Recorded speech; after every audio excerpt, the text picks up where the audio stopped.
Olá, boa noite. Estamos aqui mais uma vez, ao vivo, para mais uma live aqui do Artemis Laboratório. Já já estaremos começando uma live muito especial hoje. Aqui a doutora Camila, farmacêutica, já está entrando aqui com a gente. E aí nós já vamos começar.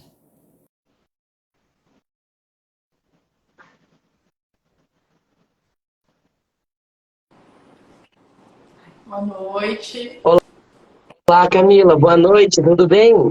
Bem, doutor, e o senhor? Tudo bem. Bom, então vamos começar aqui. Bom, boa noite a todos. Eu sou o Dr. Fábio Rocha Lima, médico patologista, diretor técnico aqui do Artemis Laboratório, e estamos aqui hoje, mais uma vez, para mais uma live aqui do Artemis Laboratório. Então, aproveitando que agora, dia 20 de janeiro, né, foi o dia do farmacêutico, estamos com uma colega da área da saúde aqui, a doutora Camila, que é farmacêutica, bioquímica, né, que vai aqui conversar um pouco com a gente sobre a profissão dela, os dia a dia, e um pouco de algumas dicas de saúde aí importantes sobre a vida aí do farmacêutico e como que está inserido aí em todo esse processo de saúde aí atualmente. Né, Camila? Sim, doutor. Então, vou me apresentar também, né? Por Para quem favor. não me conhece, eu sou a Camila. Eu sou farmacêutica responsável técnica aqui da farmácia de manipulação da Poçanga, né? E sou farmacêutica aqui já fazem 18 anos. E também fui professora da Unigran. Fui porque esse ano acabei de me desligar de lá, acabei de ser demitida, me demiti. E eu fui professora lá há 16 anos. Então, muitos alunos de farmácia passaram comigo, se formaram, estão vivendo da profissão, né? E eu sempre falo, não tem coisa melhor do que a gente poder viver da nossa profissão. Legal, muito bom, muito bom, muito bom. Então, Camila, vamos começar falando um pouquinho aí, né, da atuação do farmacêutico, né? Mas você que foi professora, né, do curso de farmácia, então vamos falar um pouquinho, né, desse profissional que é uma das profissões mais antigas aí da área da saúde, né, e que tem uma atuação muito diversificada aí no mercado. Vamos falar um pouquinho do farmacêutico aí. Olha, o farmacêutico, eu falo assim que o farmacêutico ele tem tantas áreas de atuação. O farmacêutico ele não está só na farmácia, ele está em laboratórios, faz análises clínicas, está na rede de saúde básica, está nos postos de saúde. O farmacêutico hoje está fazendo farmácia clínica, então ele está ajudando o paciente a organizar os medicamentos, ver o que toma, se tem interação. Então, o farmacêutico tem tantas áreas de atuação, que acho que a gente ficaria a live inteira falando dessas áreas de atuação. Mas Uhum. aqui só na farmácia a gente tem 7 farmacêuticos. Então, é o tanto que o farmacêutico é importante na área da saúde e o tanto que o farmacêutico também é importante para nós da área de manipulação. Né? Não existe farmácia de manipulação sem farmacêutico. Legal, muito bom. Muito bom. E essa atuação, né, do farmacêutico nas equipes multidisciplinares hoje no hospital, né, eu acho que é um ponto muito importante da gente falar, né, porque hoje, né, saúde só se faz com uma grande equipe multidisciplinar, né? E o farmacêutico está diretamente inserido, né, nessa vida hospitalar hoje, né? Não só lá na farmácia do hospital, fazendo, né, a distribuição dos medicamentos, a organização dos medicamentos, a compra dos medicamentos, né? Mas também participando das discussões clínicas, né, dentro do dia a dia do hospital, né, Camila? Sim, eu acho que essa parte da farmácia clínica, do farmacêutico clínico, vem crescendo muito. E isso trouxe uma valorização da nossa profissão e trouxe também uma valorização do profissional dentro das diferentes instituições. Então, assim, tem trabalhos muito bonitos sendo realizados por farmacêuticos dentro da área hospitalar. Tem um grupo de estudos no Hospital das Clínicas de São Paulo que os farmacêuticos já ajustam dosagens há muitos anos de medicamentos, de injetáveis, por exemplo, dentro de uma UTI neonatal. Então, ele está inserido para ajudar a acertar essa dosagem, a fazer os cálculos dessa dosagem que precisa. Então, assim, a gente é o profissional do medicamento, né? Da dosagem. Aqui, a gente não está inserido dentro de uma equipe multidisciplinar, mas a gente tem que estar em contato direto com os médicos, porque a gente tem que estar tirando dúvidas sobre prescrição, sobre dosagem. Isso não só para humano, para veterinário também, porque a gente manipula veterinário e a gente tem que conversar, olha, será que essa dosagem, a gente tem que saber qual é a dosagem do medicamento por quilo do animal? A gente está todo o tempo aqui prestando atenção. Se é para criança, qual dosagem que a criança tem que tomar. Então, assim, de alguma forma, também a gente está inserido nessa troca multidisciplinar que tem que acontecer, né? Uhum. Ó, aqui, ó, já nessa interação aqui com o público, aqui, ó, já teve aqui a doutora Sandra Marques aqui falando de grandes parceiros no programa de tabagismo, né? E eu já vou até aproveitar para falar nisso que meu irmão é farmacêutico em São Paulo, né? Já fez algumas lives aqui comigo e ele coordena um grupo lá em São Paulo de combate ao tabagismo na prefeitura de São Paulo, né? Então, realmente é um trabalho muito bonito que ele faz lá em São Paulo, nesse grupo aí. É um grupo extremamente multidisciplinar e ele trabalha com isso. E nós já fizemos umas 2 lives com ele aqui, falando aí de tabagismo. Então, né, a gente fala assim, a gente não imagina o tamanho da área de atuação do farmacêutico, né? A gente tem farmacêuticos inseridos em vários locais, trabalhando, fazendo trabalhos muito bonitos. Tem um farmacêutico aqui que trabalha na HU, que agora ele se especializou em farmácia ortomolecular. Então, ele ajuda o paciente nessa organização de suplementação para o bem-estar, para a longevidade, para a melhora de vida, de qualidade de vida. E eu acho também o trabalho dele incrível, fantástico. Então, assim, a gente vê que até nós, como profissional, também estamos saindo da zona de conforto e estamos buscando outras coisas, novos conhecimentos, para que a profissão também cresça, né? A gente ficaria muito triste se um dia falasse que a farmácia morreu, porque é impossível a farmácia morrer. Na gente, a gente tem muito carinho, a gente acredita muito no farmacêutico. É uma faculdade muito difícil, tem muitas matérias difíceis, mas é algo muito prazeroso, assim, você construir a sua vida dentro da farmácia. Legal, muito bom. Muito bom. Olha que legal, a doutora Sandra Marques falando aqui, eu não a conheço, mas dizendo que ela é coordenadora estadual do programa e conhece o meu irmão lá em São Paulo, que é amiga dele. Que legal. Você vê a nossa live aí passando barreiras aí, né? Muito legal. Ô, Camila, então vamos falar um pouquinho aí, né, dessa parte, né, de medicamentos, né, até assim dos cuidados que a pessoa tem que ter com medicação, né, com automedicação, com uso indiscriminado de medicamento, né. Eu acho que é muito legal a gente entrar nisso, porque acho que é uma área importantíssima para a gente dar dicas aí para quem está assistindo a gente, né. Olha, falar de automedicação é tão complexo, tão grande, eu acho assim que a gente fala tanto sobre isso e a gente precisa entender, acho que a primeira coisa que a gente precisa entender é que qualquer medicamento é uma droga, né? A gente chama um medicamento de droga.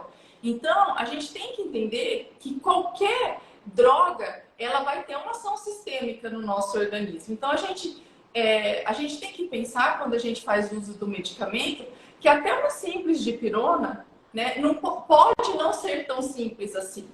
Então, e a gente também tem que considerar outras coisas. A gente tem que considerar que é cultural da população brasileira procurar a farmácias, drogarias para comprarem qualquer medicação. Era cultural, né, tomar antibiótico para qualquer coisa, uso indiscriminado. Agora a gente até tem legislação para isso, mas antigamente eu lembro muitas pessoas que compravam aquele famoso Tetrex, que é a tetraciclina, 4 comprimidos, e usava para tudo, desde dor no dedão do pé até o cabelo. Então, assim, isso foi fazendo também a gente esgotar os recursos com antibióticos e sempre tem pesquisa para novos antibióticos, para você ter um perfil também de atuação melhor. Então, assim, a gente como farmacêutico, não importa em que ambiente a gente esteja, a gente tem que estar preocupado com isso. Hoje a gente tem visto, por exemplo, muitas pessoas fazendo uso de corticoide durante muito tempo, que a gente sabe que o organismo vai ter prejuízos lá na frente, mas ao mesmo tempo, a gente tem que entender como farmacêutico que é nosso papel também mudar essa cultura, estar conversando com o paciente, entendendo, escutando, ouvindo o que ele tem, aconselhando. Às vezes fala assim, não, mas é difícil conseguir a consulta, mas a gente fala, olha, mas é necessário o senhor passar novamente por uma consulta, sempre tem que estar fazendo um ajuste de dosagem, seja até medicamento para hipertensão, tem que fazer nova avaliação. Então, assim, aqui na manipulação a gente faz muito disso, mas ainda assim a gente vê casos de pessoas usando durante muito tempo a mesma medicação, até porque pela dificuldade, às vezes, que elas têm de acesso ao médico. E também pela aquela dificuldade, ah não, já tomo isso daí mesmo, muitos anos, vou continuar tomando isso daí. Então é bem complexo, né, falar de automedicação. Ah, com certeza.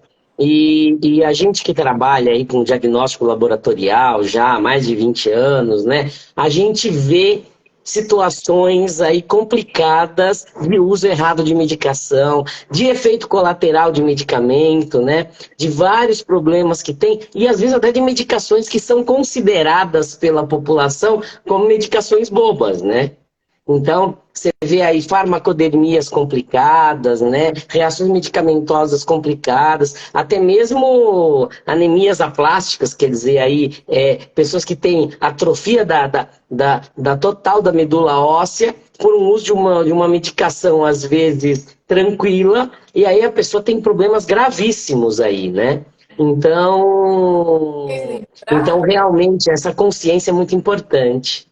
Isso me fez lembrar a história de um medicamento, na época que ele foi lançado, ficou muito conhecido, é um fitoterápico, que é o cava-cava, né? E ele foi muito prescrito e começaram a avançar nas pesquisas, e hoje a gente sabe que, por exemplo, o cava-cava ele diminui a ação em pacientes que tomam antidepressivos, como fluoxetina, ele diminui a ação, por exemplo, do medicamento anticoncepcional, diminui a ação de antibacterianos. Então, aí a pessoa sempre acha, não, é natural, né? É. E na verdade não. É um medicamento, é fitoterápico, vem de uma planta, mas tem um monte de interações também que podem dar outras complicações para o paciente. Então, eu falo assim, eu sou farmacêutica e a gente, como farmacêutica, a gente tem uma resistência de tomar medicamento. Tem uma amiga minha que fala assim, nossa, mas você deve ir lá, você deve tomar tudo que tem lá. Eu falo, vixe, eu não tomo nada, porque a gente sempre fica meio assim, né? A gente, desde a faculdade, escutando, olha, e faz, se você começa, quanto mais você estuda, mais que você não quer tomar nada mesmo, né? Com certeza, né? E aquela história, né? A principal diferença entre uma medicação e um veneno é a dose, né? Exato. Quer dizer, né? É qualquer coisa em dosagem, qualquer coisa, não só medicamento, em dosagem errada é um problema, né? Até mesmo água em excesso pode ser um problema para o nosso corpo, né? Quanto mais medicamentos que têm uma interação química e bioquímica enorme no nosso corpo, né? E agora, o senhor falou de dosagem, né? Eu me recordei a responsabilidade que nós temos. Eu nem sei se você sabe, mas a farmácia de manipulação ela é responsável se ela fizer uma dosagem errada. Claro. A gente é responsável. Então, coisa de dosagem, a gente é muito cuidadoso aqui. A gente está toda hora olhando, reolhando. E também, a gente tem outro problema na manipulação que não existe na drogaria. Muita gente acha que a gente pode colocar tudo junto dentro de uma cápsula. Entendeu? Então vai misturando, vai misturando, vai misturando. E aí não é assim. Alguns medicamentos eles não podem estar juntos dentro de uma mesma formulação. Alguns medicamentos eles não podem nem estar sendo tomados juntos no mesmo horário. Então, esses detalhes todos que são muito grandes, porque a gente não faz um único medicamento, a gente faz uma diversidade de coisas, né? E isso daí, assim, faz a nossa rotina ser, acho que bem única dentro da profissão também. Legal, legal, muito bom. Deixa eu dar umas dicas aqui rapidinho antes da gente continuar. Bom, pessoal, estamos com bastante gente agora, entrou bastante gente nesse momento aqui na live. Pessoal, olha, essa live aqui está sendo gravada, tá? Então quem entrou agora e perdeu o começo, ou quem vai ter que sair antes de terminar, daqui a pouco, terminando a live, ela já vai estar disponível aqui mesmo no Instagram do Artemis e amanhã já no canal do YouTube do laboratório, tá? Lá já tem quase 70 lives nesses 2 anos aqui, que a gente tem feito muitas lives com dicas importantes e interessantes sobre saúde, tá? Então, quem quiser, tá disponível lá, entre no canal do YouTube a partir de amanhã e essa live vai estar inteirinha já gravada lá. E, por favor, pessoal, ó, o chat está aberto, participem, façam perguntas, porque são as perguntas de vocês que engrandecem a live aí e que vão puxando temas que, às vezes, a gente não está lembrando aqui na hora e que podem ser muito interessantes. Então, por favor, façam perguntas, tá? Bom, vamos lá, então, Camila. Outra coisa que eu acho muito importante, que a gente tem que falar sobre medicamentos aí, é essa questão do prazo de validade, né? Que a gente vê que o pessoal compra o medicamento, enfia lá dentro do armário, e aí depois de um tempo vai lá e fala, eu tenho uma pomada ali que eu já usei, ou pior ainda, um colírio, né? Que já está lá 4 anos lá, e a pessoa vai querer usar essa medicação, e essa medicação está vencida. Então, acho que isso é um ponto importante da gente falar também, né? Até eu acho que o tema de vencimento, eu acho que é uma coisa que eu vejo uma maior preocupação nas pessoas. Mas acontece isso, principalmente. Se a gente pensar no colírio, o colírio é uma formação estéril. Ela é feita dentro de um ambiente totalmente estéril. Então, se o fabricante, a indústria, deu aquele prazo de validade, pode ter certeza que ele fez inúmeros estudos de estabilidade, de biodisponibilidade, para saber que o medicamento ele vai agir com segurança e eficácia durante aquele período. Não quer dizer que venceu hoje, amanhã o medicamento parou de agir, mas a partir da data de validade, a gente não tem mais controle sobre aquele medicamento. Né? A indústria não se responsabiliza mais sobre ele, não tem mais ninguém que se responsabilize. E no caso, por exemplo, vamos pensar num colírio, né? O colírio ele pode sofrer uma proliferação bacteriana, fúngica, ele é um meio líquido, então assim, você já imagina você pingar alguma coisa contaminada no seu olho que deveria estar estéril sem nenhum micro-organismo, né? Sem nenhum micro-organismo. Então, e formulação tópica também. Creme, pomada, as pessoas acham, eu vou passar na pele, mas o que acontece? A nossa pele é o maior órgão do nosso corpo, né? Então, o que a gente também tem que tomar cuidado? Você pensa se há uma lesão nessa pele, se essa barreira da nossa pele não estiver íntegra, você também pode estar piorando uma lesão ou alguma coisa assim por estar usando um medicamento que já não está mais em condições de uso, né? Legal, muito bom. E um outro risco que eu acho aí que eu tenho visto acontecer muito é o povo comprando medicamento pela internet aí, né? Sem receita, o povo indo no Paraguai comprar medicamento porque tá mais barato, essas coisas aí meio malucas. Acho que é importante falar um pouco desse risco também, né, Camila? Acho que vamos começar pelo Paraguai. A pessoa precisa entender que no momento que ela traz um medicamento que é feito no Paraguai ou em qualquer outro país, esse medicamento não tem registro na Anvisa, ele não pode ser comercializado aqui, ele pode ser apreendido e dependendo do tipo de medicamento, você pode ser enquadrado até em tráfico internacional, porque ele é uma droga. Então você está trazendo uma droga de fora. Então, vamos pensar aí que tem muita gente que traz Viagra do Paraguai, né? Então, você pode estar enquadrado num crime maior. E... Qual que era a outra pergunta? Comprar pela internet. Daí eu me lembrei de uma história. A minha área é cosmetologia. Eu sou apaixonada na cosmetologia. Também fui professora na Unigran na área de cosmetologia. Adoro desenvolver novos produtos aqui. E existe um peeling que se chama ácido tricloracético, que ele é de uso exclusivo para médico dermatologista.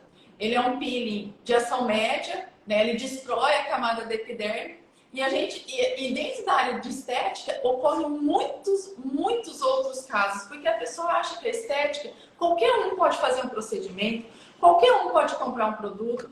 E aí tem um caso de um moço que comprou o ácido tricloracético, uma concentração altíssima no Mercado Livre, e ele passou no rosto dele, ele teve queimaduras terríveis, o rosto dele ficou horrível, né? E ele relata todo o sofrimento dele. Ele levou mais de 2 meses para aquela pele se recuperar. A gente já viu muitas pessoas usando, indicando, por exemplo, não é medicamento, mas indicando até, por exemplo, o roller de microagulhamento para usar de maneira inadequada, né? Então a gente vê, principalmente essa parte de estética, as pessoas acharem que elas podem comprar qualquer coisa, podem usar qualquer coisa. E dentro disso também a gente vê muita gente comprando medicamento de emagrecer pela internet, que é outro problema gravíssimo, entendeu? Uhum. Porque assim, muitos desses medicamentos que estão lá não têm origem, não têm procedência, você não sabe de onde veio, né? Muitas dessas coisas estão ilegais. Volte e meia, a Anvisa anda prendendo lotes, fechando canais, e temos que lembrar que muitas dessas coisas são proibidas de ser vendidas pela internet, né? Sim. A gente só pode vender suplementos, algumas coisas, mas medicamento com tarde não pode ser vendido pela internet. Então eu falo assim, sempre se você vê alguma coisa, desconfie. E desconfie se o negócio estiver barato demais também. Uma vez eu vi uma apreensão que fizeram de uma empresa que estava vendendo pela internet aí, que era teoricamente Viagra, né? E aquela pílula azul era pílula de farinha de trigo com tinta azul de impressora, né? Eu Era. vi esse caso. É, Eu vi é, esse caso. é, Você já é, pensou? Fala, olha. né? Então, E é isso que acaba. E é isso que acaba acontecendo, né? Além de você comprar uma coisa que não faz efeito, ainda fazer mal, né? Porque você não sabe nem o que você está comprando, né? Então esse é um grande problema, né?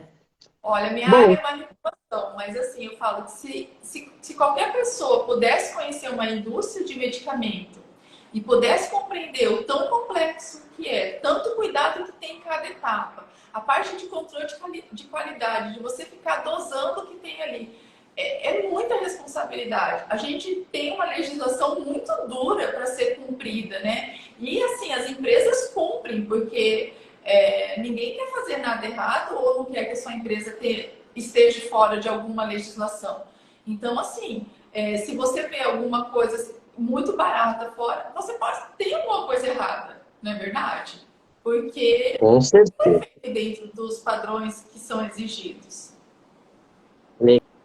Legal. Bom, e você falando aí de controle de qualidade, né, do que a indústria faz, e na verdade a farmácia de manipulação, que é onde você trabalha, é uma mini indústria de medicamento, na verdade, porque você manipula essas drogas e você compõe medicamentos, né? Então vamos falar um pouquinho dessa tua área de atuação mais direta aí, né, do teu dia a dia, como que é esse trabalho aí na farmácia de manipulação e como que os medicamentos manipulados são importantes também, né, no dia a dia dos pacientes, né, nas prescrições médicas e como que eles ajudam, né, nesse dia a dia aí. Eu sempre falo assim que o farmacêutico de manipulação, eu acho que ele é o farmacêutico que tem que saber mais coisas. Porque assim, o farmacêutico de manipulação ele tem que saber sobre assistência farmacêutica, ele tem que saber também sobre farmácia clínica, ele tem que saber como fazer e como proceder às análises de controle de qualidade. A gente tem que saber como analisar a calibração de um equipamento.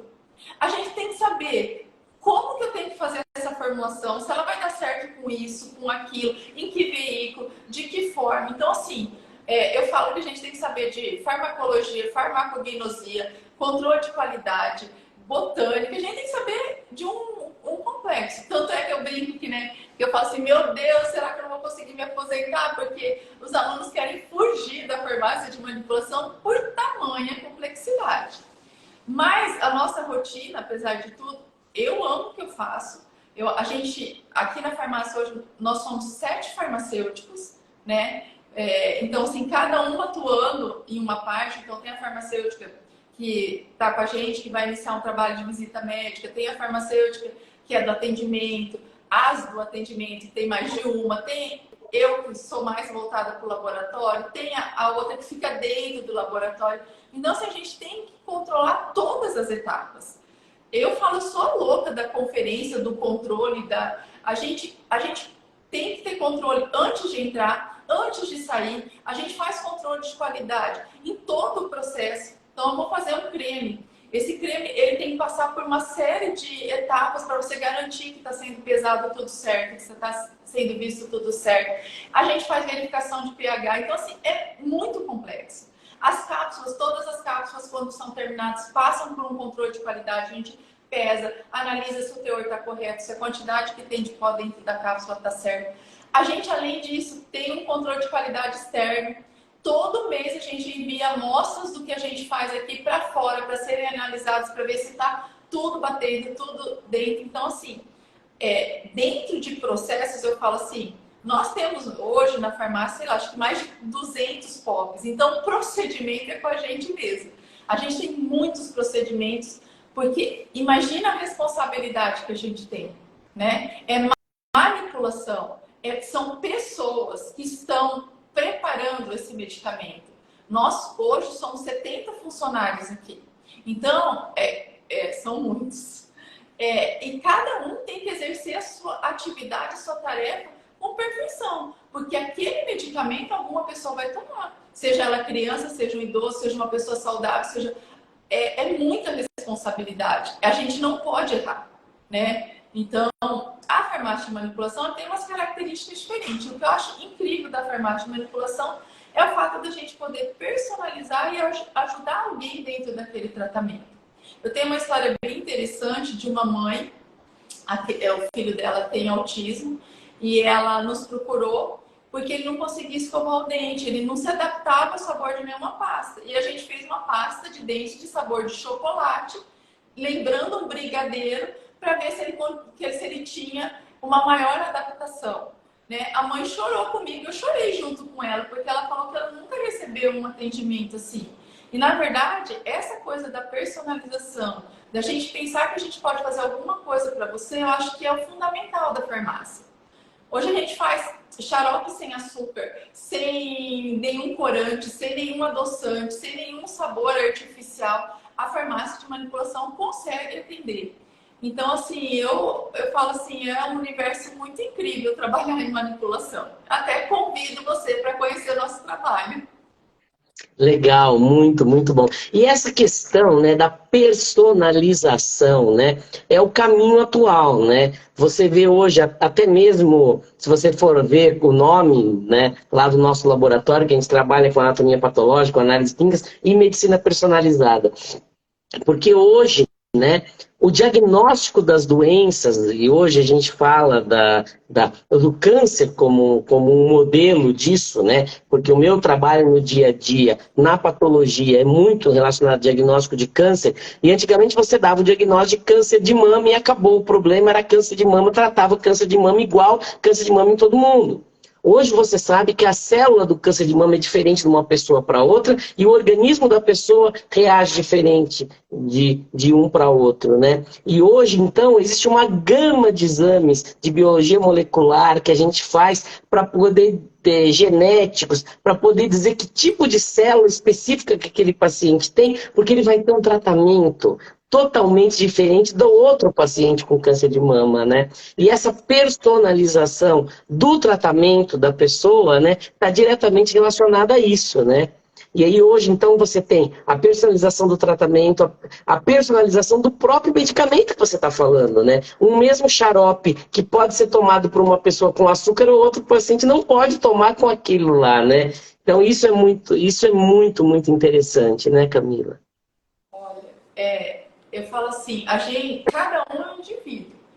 Somos milhões de pessoas, mas a gente é individual. Então, assim, eu Uhum. acho que isso a gente tem visto muito. Essa busca para você enxergar melhor o indivíduo, né? A gente tem visto, por exemplo, o trabalho das nutricionistas aqui de Dourados, a gente tem muitas nutricionistas boas, fazendo essa visão do todo, do organismo como um todo, conseguindo enxergar qual nutriente aquele paciente está precisando, nessa questão de suplementação. Então, assim, não existe receita de bolo. Você não pode prescrever um medicamento igual para todo mundo, as pessoas não são iguais, né? Lá se vão meus muitos anos atrás de fazer faculdade, o nosso professor fazia a gente ficar pegando prontuário, né, no nosso estágio, ficar calculando se aquela dose realmente estaria adequado para aquele paciente. Por quê? Porque aquela dose, aquele medicamento e tudo isso. Então, assim, hoje a gente vê um resgate disso. E eu acho que isso está muito relacionado com o fato de que as pessoas estão vivendo mais, né, da longevidade, estão buscando viver melhor, estão buscando uma qualidade de vida, de saúde, de você envelhecer. Hoje a gente, sei lá, quando era pequeno, uma pessoa de 60 anos era muito velha. Hoje você vê pessoas de 60 anos e você fala assim, nossa, não tem 60 anos, são jovens, são ativas, fazem exercício. Então, esse público, ele também precisa de uma personalização e de uma individualização, né? E a farmácia de manipulação, ela oferece isso, porque você pode personalizar, você pode tomar realmente aquilo que o seu organismo está precisando, principalmente na área de suplementação.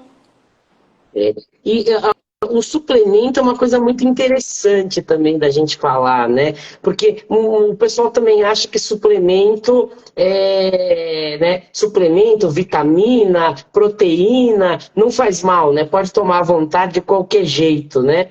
E isso também é um perigo, né? A utilização errada desses suplementos em dosagem errada também é muito problemático, né, Camila? Até para sobrecarga renal, às vezes hepática e tudo mais, né? Com certeza. Eu fiquei até me lembrando, né? Tem muita gente que consome muito whey protein. A gente sabe que existe diferentes whey proteins no mercado. E o whey protein por si só, ele tem um índice proteico elevado, né? Mas às vezes ele vem associado com índice glicêmico. E aí você pode ter um problema relacionado a isso. O que a gente tem visto muito e que a pessoa às vezes não relaciona são duas coisas. O consumo de um suplemento desse, que, por exemplo, que tenha alta taxa de índice glicêmico, ele pode piorar a pele do paciente e começar a aparecer muita acne. E ele nunca vai relacionar isso com essa suplementação. Pode acontecer também alterações intestinais. Hoje, a gente tem muito o que falar sobre desbiose. Porque, assim, uma alteração na sua permeabilidade intestinal. Se você não tem um intestino que está saudável, ele é porta de entrada para micro-organismos e outras doenças. Então, a gente tem sim, eu acho que a suplementação é importante, mas ela tem que ser feita com acompanhamento profissional, né? A pessoa que está tomando, ela tem que saber o que ela está tomando. A gente também tem visto muitos jovens, isso é uma realidade, fazendo uso de anabolizantes, né? E isso é muito forte, é muito presente, a gente sabe muitos relatos. E o quanto de problemas essas pessoas que estão fazendo uso de tanto anabolizante assim vai ter no futuro. E não é um futuro muito longe, é um futuro bem próximo. Então a gente também se preocupa, porque apesar de tudo, você também consegue comprar esses medicamentos na internet. Você consegue comprar testosterona na internet. Então, assim, a pessoa ela tem que saber que tudo em excesso, você falou isso no começo, né? Tudo em excesso pode fazer muito mal, né? E até a suplementação. Então, eu sou super a favor de suplementação, mas você tem que suplementar com acompanhamento. A gente tem os médicos, os nutrólogos, a gente tem as nutricionistas, a gente tem inúmeros profissionais que estão capacitados para fazer esse acompanhamento, né? Então tem que buscar eles. Com certeza, com certeza. Hoje, né, inclusive hoje eu dei uma entrevista aí na TV Morena falando sobre câncer de pele, né? E acabamos falando um pouco bastante sobre a importância do uso do protetor solar, né? De como que isso é importante na nossa região, que tem uma carga de radiação ultravioleta gigantesca, né?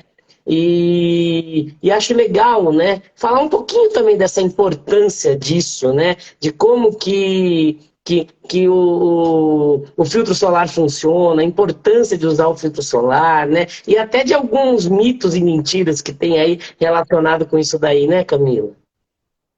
Olha, eu amo proteção solar, eu amo. Eu trabalhei com proteção solar no meu mestrado, né? Meu mestrado foi ensino em saúde, então eu trabalhei com adolescentes, falando sobre proteção solar, tudo que envolve. Porque quando a gente fala de proteção solar, a gente tem que pensar até nessas condições geográficas dos locais. Aqui a gente tem altos índices de radiação ultravioleta, mesmo no inverno, né? Isso acontece no Brasil como um todo. E assim, eu sou a louca do protetor solar, eu tenho até motivo, né? Eu falo que eu tenho todas as características, tenho pintas, sou branca. A minha mãe teve câncer de pele, então eu sei do papel hereditário disso. Então, assim, eu não vou pro sol de jeito nenhum. As minhas alunas brincam que eu vou para a praia de burca, para vocês terem uma ideia. Porque eu não gosto de sol, eu já entendi muito cedo que eu nunca vou me bronzear. E o que a gente fala quando a gente fala de sol, né? O bronzeamento, a pessoa precisa entender. Tem gente que ama, mas ela precisa entender que o ato de se bronzear, o seu organismo está se defendendo de uma agressão externa.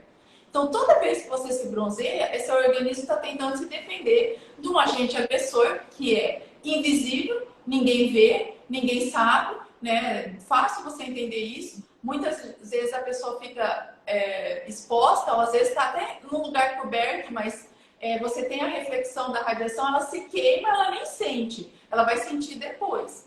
Então, a gente está falando de algo que a gente não vê, a gente não sente e que é extremamente danoso para as nossas células. A gente tem diversas alterações estéticas, né, relacionadas à exposição solar, próprio envelhecimento precoce, melasma. E a gente tem o câncer de pele, que é uma realidade no nosso país. E o que assim me entristece muito é que eu vejo muitas pessoas falando coisas sobre proteção solar, tipo assim: ah, não use protetor solar porque ele contém xenobióticos, sabe? Assim, a pessoa às vezes nem sabe o que significa a palavra xenobiótico. E assim, você criar um pânico num país tropical, de alto índice de radiação, falando que o protetor solar não é uma coisa que faz bem, né? A gente já sabe que a população não usa protetor solar adequadamente, nem como deveria. Não é um produto de fácil acesso, porque não é um produto que você encontra com preço tão acessível assim. Então, a gente tem diversos problemas no Brasil e aí a gente vai começar a neura de falar que a pessoa ela não pode usar um protetor porque tem xenobióticos, né? E, na verdade, o que a gente sabe? Existe, sim... Deixa eu abrir um parênteses. Um protetor solar, ele é formado pelos ativos, que são os filtros solares, que eu acho extremamente incrível, porque a gente tem que pensar que o Sol está não sei quantos bilhões de distância da gente, ele emite a radiação numa forma de energia, então isso é uma grandeza física, e esses filtros têm que absorver essa radiação, impedir que ela chegue na nossa pele por uma ação química. Então, assim, pensa o tanto de genial que é isso, a pessoa que descobriu essas moléculas que são capazes de impedir a ação dessa radiação na sua pele. Então, só por isso eu Uhum, acho extremamente incrível. com E realmente, certeza. com o tempo, as moléculas evoluíram. O primeiro filtro solar descoberto, ele foi descoberto, é o Urupaba. Ele foi desenvolvido para os soldados que estavam na guerra do Vietnã, que eram tudo americano, tudo branco, que estavam tendo queimaduras gravíssimas. Hoje, ninguém mais usa esse filtro solar Urupaba. Primeiro que deixava a pele toda amarela. O índice de alergia dele era altamente intenso. Então, eles se defendiam de radiação, mas ficavam com reações cutâneas enormes. A gente também tem o fato que era uma molécula muito pequena, então ela tinha uma absorção. Hoje a gente sabe que é possível fazer uma absorção através da pele. Mas o Brasil tem uma legislação tão incrível de proteção solar, sabe? A nossa legislação se assemelha da Europa. O nosso protetor solar é muito bom. A gente tem esses filtros solares tão de última geração que tem alguns que ainda nem os Estados Unidos permitiu. eu falo assim, de protetor solar, o Brasil ele é tão avançado quanto a Europa. A Europa é muito avançada na produção. Então, assim, entristece, porque tem pessoas que necessitam fazer a fotoproteção. Não existe outra maneira de prevenir câncer de pele que não seja o uso do protetor solar. Ah, eu preciso comprar um protetor solar de R$ 150? Não, você não precisa. Você precisa escolher aquele que você goste, caiba no seu bolso e que você se adapte a usar ele. Ah, eu preciso usar protetor solar a cada 1 hora se eu estiver à noite em casa? Não, você não precisa usar protetor solar à noite na sua casa. Mas se você vai ter uma exposição, você precisa sim aplicar o protetor solar. E antes da exposição, pelo menos uma meia hora antes, porque esses filtros que eu estou falando precisam penetrar na sua pele e estar pronto para te proteger. E assim, eu sou assim super apaixonada pelo esse tema de proteção solar, porque ele envolve muitas coisas. Ele envolve toda uma tecnologia. Eu até tô falando até demais já. Mas para ter outra ideia, nenhum protetor solar no Brasil é comercializado antes de ser feito testes em vivo. A gente precisa, toda vez antes de comercializar um protetor solar, precisa de um grupo de voluntários. Esses grupos de voluntários só podem ser indivíduos humanos para fazer. Esse teste custa caríssimo, né? A gente tem os testes aqui dos nossos protetores, porque eu jamais iria comercializar alguma coisa que não tivesse os testes. A indústria faz o teste para garantir que esse produto tenha mesmo esse FPS, essa proteção de UVA, essa proteção de UVB que ele precisa. Então, não existe protetor solar ruim. O que mais existe é que as pessoas não sabem usar ele adequadamente, entendeu? E elas precisam aprender isso urgentemente, precisa fazer parte de uma rotina de vida. E eu vejo, quando a gente fala nesse negócio da utilização correta do protetor solar, eu vejo alguns erros clássicos aí, né? Então a pessoa acha que o protetor 100, né, ele vai durar mais tempo do que o protetor 8. Então ele compra o protetor 100 e não reaplica. Passa uma vez e fica o dia inteiro no sol lá, achando que, não, eu passei o protetor 100. E, na verdade, ele protege mais a pele do que o outro, mas não por mais tempo, né? O período é de 2 a 3 horas no máximo, né? E aí vem o problema, né? A pessoa compra o protetor mais alto, mais caro e tem medo de usar, né? Passa só um pouquinho, porque é muito caro. E aí o efeito é pior do que se estivesse usando o outro de forma correta, né? Doutor, olha, essa coisa de reaplicação de protetor, isso aí que você falou é muito importante, porque assim, não importa que você compre um FPSC, o que a gente sabe, né? A gente tem, até para fazer esse teste, que é obrigatório pelo Anvisa, existe uma quantidade padrão de aplicação. As minhas alunas sabem que eu canso de falar, 2 miligramas por centímetro quadrado de pele. Essa quantidade, ela é tão grande, né? Então, por exemplo, para você compra um FPS 60. Para você ter essa proteção 60 vezes mais, né, você precisa aplicar essa quantidade padrão. Só para ter uma ideia, né, para as pessoas terem uma ideia, um indivíduo de 1,70 m na praia, ele deveria aplicar 40 gramas de protetor solar no corpo todo para estar devidamente protegido. Se a gente pegar uma ideia, um sandal que tem 120 gramas, em um dia de praia, 3 pessoas adultas deveriam acabar com ele. Conhece alguém que usa essa quantidade? Eu desconheço, né? Até eu mesmo que sou louca, acho que não uso tudo isso. Então, o que acontece? A gente usa a quantidade muito menor que o recomendado. Quando a gente faz isso, eu não estou só... Às vezes o meu FPS, ele não cai de 30 para 15. Às vezes ele cai de 30 para 5, para 10. Então, eu tenho um tempo muito menor de proteção. Então, o que a gente sempre recomenda? A reaplicação é fundamental. Uma camada homogênea, que você consiga, né, fazer essa proteção em todas as partes do seu corpo. Para pessoas que têm melasma, por exemplo, eu sou super a favor da pessoa comprar esses protetores que tenham cor. Até porque a própria cor do protetor, ela forma uma barreira física contra a luz visível. Mas não cabe aqui no nosso caso. Mas a pessoa vai estar vendo o quanto ela está aplicando. Então, isso de você ver é melhor. Porque também tem gente que compra o branco e aí passa e ele tem que ficar com o residual branco. Esfrega, esfrega, esfrega para sair o residual branco. Acabou a quantidade. Praticamente você não vai estar protegido. Então, eu sou assim. Eu acho que, por exemplo, eu sou super a favor de você usar um sandal na praia. O sandal ele foi desenvolvido, por exemplo, para praia. Ele é um protetor que tem uma certa resistência à água. Também resistência à água não é 5 horas dentro d'água, né? Você tem estudo para isso. Você tem uma determinação de quanto tempo ele te protege. Até isso é feito o teste. Quanto tempo dentro da água esse protetor realmente vai te proteger? Então, assim, a pessoa tem que entender que ela precisa reaplicar.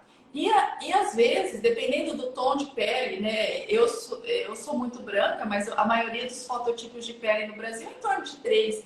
Um FPS 30 bem aplicado, né? Usado corretamente, é melhor do que você gastar um monte de dinheiro no FPS 100. Sim, exatamente. Né? Eu lembro na campanha de câncer de pele, né, que a gente faz anualmente, uma vez eu lembro de uma senhorinha, né, com aquela pele super foto envelhecida, com um monte de carcinoma basocelular na pele, né, que trabalha na roça. E eu falei, mas senhora, a senhora precisa usar protetor solar, a sua pele está toda judiada do sol, a senhora está com câncer de pele. Ela falou, mas doutor, eu gasto dinheiro, eu compro protetor solar e uso todo dia. Mas como que a senhora usa? Ah, 5 horas da manhã, na hora que eu vou para a roça, eu passo protetor solar na pele. Então, quer dizer, ela estava se protegendo das 5 às 7 da manhã, né? E depois, o resto do dia, ela tomava o sol normal, sem usar. Então, quer dizer, a pessoa às vezes gasta o dinheiro, compra um protetor e ela ainda comprava um protetor caro, FPS 100, e usava de forma errada. Dá dó, né? Porque assim, isso aí eu vou fazer uma crítica assim, construtiva, né? Eu acho que a distribuição de proteção solar ele deveria ser algo que envolvesse o SUS, que tivesse gratuitamente, que tivesse o maior acesso dessa população ao protetor solar. Com Mas a certeza. gente vê assim que a gente vê que muitas pessoas tratam isso também como futilidade. Ah, não, protetor solar para quem. A gente vê muito isso, ainda mais em homem, né? O meu esposo é veterinário e eu brigo com ele um monte, porque daí vai para fazenda e aí ai, gruda o pó, não sei, mas não interessa, você tem que usar. Porque você é um profissional que está exposto ao sol.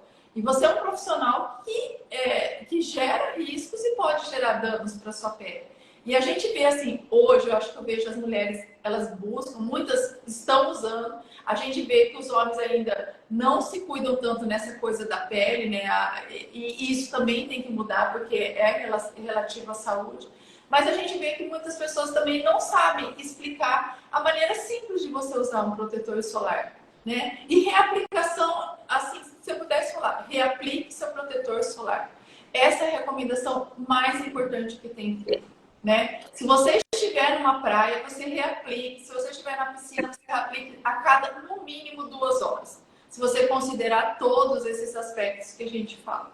E ainda assim evitar ficar no sol das 10 às 16. Porque a gente sabe que esse horário é extremamente... A radiação ela é extremamente energética e você tem um índice maior de UVB nesse horário e você pode ter mais incidência ainda de destruição da sua célula e um desenvolvimento de câncer de pele no futuro. É verdade. E outra coisa que eu vejo também, né, é que assim, quando a pessoa vai para a praia, quando a pessoa vai para a piscina, a maioria das pessoas usam o protetor solar, né? Agora, a pessoa não usa, né? Ela vai dar uma caminhadinha, mesmo que seja curta, no horário, ela não usa o protetor. Ela vai dirigir, às vezes, horas, com aquele sol na cara, aquele sol do lado, ela não usa o protetor solar. Ela só acha que tem que usar o protetor solar quando ela vai para a piscina, quando ela vai para a praia, né? Então, esse também é um outro problema que eu acho que é importante da gente comentar, né, Camilo? E eu acho que também tem outra coisa interessante que a gente às vezes nota. E é só perceber, quando você está num ambiente de praia e piscina, muita gente deixa para aplicar o protetor na hora que chega lá. Aí vai chegar lá, ainda vai arrumar um lugar. O protetor, ele precisa de pelo menos meia hora para ser absorvido. Então, você tem que aplicar o protetor antes de você ir para esse local, né? O ideal é você já coloca o biquíni, sunga que você vai colocar, já passa o protetor e aí você já espera o tempo até você se alimentar, fazer alguma coisa, então você se expõe. E aí você leva um protetor para você ficar reaplicando. Para criança, no rosto é um pouco mais complicado, mas para criança, os sprays eu acho fantástico. Porque você fala lá para a criança, fica quieto, abre os braços, daí vem com o spray. É mais fácil. E o spray, apesar de ser meio transparente, você vê onde você passa, né? Você consegue ver o residualzinho dele, oleoso. Então, assim, eu acho ele uma forma muito fácil de você fazer essa reaplicação. Tem inconveniente que ele é meio geladinho, mas a criança, é fácil aplicar o spray. E eu acho assim, que existe... E outra coisa que é importante, falando de criança. A gente tem que cuidar da proteção solar desde pequeno, entendeu? A gente sabe, hoje tem pesquisas que falam sobre isso, que esse tanto de radiação que a criança toma, é exposta na pequena infância e na adolescência, é muito maior do que o resto da vida toda dele, né? Os tempos mudaram um pouco, talvez essas pesquisas, porque hoje as crianças estão muito dentro de casa, jogando videogame, né? E tudo isso, mas as crianças, elas se expõem muito ao sol. E esse tanto de radiação vai definir o que vai acontecer com você no futuro. Um câncer de pele no futuro. Só que também isso é bem complicado, porque assim, se a gente pegar os carcinomas, o basocelular, que é o mais comum, mais frequente, ou espinocelular até, ele acomete normalmente as pessoas acima de 50 anos, né? Então é difícil você conscientizar um jovem e falar, olha, você tem que se proteger. Porque... 50 anos é muito velho para eles, mas a gente precisa de um trabalho, né, de importância sobre o uso do protetor solar. Eu acho que é bem importante. Com certeza. Bom, olha, já deu uma hora de live aí, já estamos aí, a gente vai batendo papo, conversando, e o tempo voa, né, Camila? Acho que eu falei demais, doutor. Não, que isso, foi super gostoso, muito bom mesmo, né? Então, agora chegando aí no final da live, né? Fala um pouquinho aí da tua farmácia, onde que onde que o pessoal te encontra. Acho que é legal a gente falar um pouquinho do serviço aí, né? Bom, a farmácia Poçanga, ela já existe há 36 anos. 36, né? 36 anos. A gente vai fazer 37 esse ano. A gente era uma unidade há 4 anos atrás. Hoje a gente tem 3 unidades. A gente tem uma que é a primeira, que é na Weimar Gonçalves Torres, que é no prédio das Arábias, que todo mundo sabe. A segunda unidade nossa, que acabou sendo a maior e é onde eu fico, é na João Rosa Góes, na frente do Colégio Erasmo Braga, do lado dos Camelôs. Aqui a gente concentrou toda a parte da manipulação, então aqui a gente fica.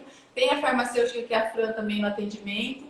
Se alguém quiser falar, tirar dúvidas comigo, também sempre estou à disposição. E a gente tem uma terceira unidade, que é a antiga farmácia de manipulação da Popular, que é na Marcelino Pires, a nossa terceira unidade. Então, hoje, a farmácia Poçanga tem 3 unidades em Dourados. Que legal, ótimo, muito bom mesmo. Bom, então, pessoal, então estamos encerrando a nossa live aqui hoje, né? Foi uma live muito legal aí, tem bastante gente participando. Lembrando, pessoal, que essa live está gravada, daqui a pouquinho está aqui no Instagram, amanhã está lá no nosso canal do YouTube, né? Semana que vem vamos ter uma live bem interessante. Quem vai estar participando com a gente é o Dr. James, o médico dermatologista aqui da cidade. Nós vamos estar aproveitando duas datas importantes aí, porque domingo agora, né, é o Dia Mundial de Combate à Hanseníase. Nós estamos no Janeiro Roxo aí, que é uma data importante de combate à hanseníase, uma doença de pele importante que o pessoal acha que não existe mais, né, a lepra, mas ainda existe muito. Nós vamos falar sobre isso. E vamos aproveitar que dia 5 de fevereiro é o dia do médico dermatologista e vamos falar um pouco aí de dicas sobre os cuidados com a pele aí. Então, vamos estar falando bastante coisa, então não percam a nossa live semana que vem com o Dr. James Botassari aí, para falar mais um pouquinho dos cuidados com a pele aí, né? Então, pessoal, lembre-se que toda quinta-feira a gente faz a nossa live, né? E já temos mais de 70 lives lá no nosso canal do YouTube. Então, aproveitem se tiverem alguma dúvida. Tem muitos temas de saúde lá, né? E então, Camila, muito obrigado por ter participado aqui com a gente. Foi uma live muito gostosa. Toda vez que a live voa, assim, passa rápido, é porque realmente foi leve, gostosa aí. E ficamos com bastante gente assistindo aí. Obrigada, doutor. Eu agradeço pela farmácia. Para mim foi a minha primeira experiência de live. Te confesso que não é algo que me deixe confortável de fazer, mas foi um prazer, uma honra. Pode sempre contar conosco daqui da farmácia. Legal, pode ter certeza que não vai ser a última. Sempre que tiver algum tema aí legal, foi gostoso, a gente vai te convidar aí pra gente participar, você ou alguém mais da equipe aí que goste de estar falando aí sobre alguma coisa aí relacionada à área farmacêutica, nós vamos estar convidando vocês, tá? Obrigada. Então tá, pessoal, muito obrigado aí mais uma vez pela audiência, tá? O Artemis Laboratório agradece mais uma vez aí a audiência e semana que vem temos uma live interessante aí e voltamos daqui uma semana. Então, um grande abraço e boa noite. Boa noite.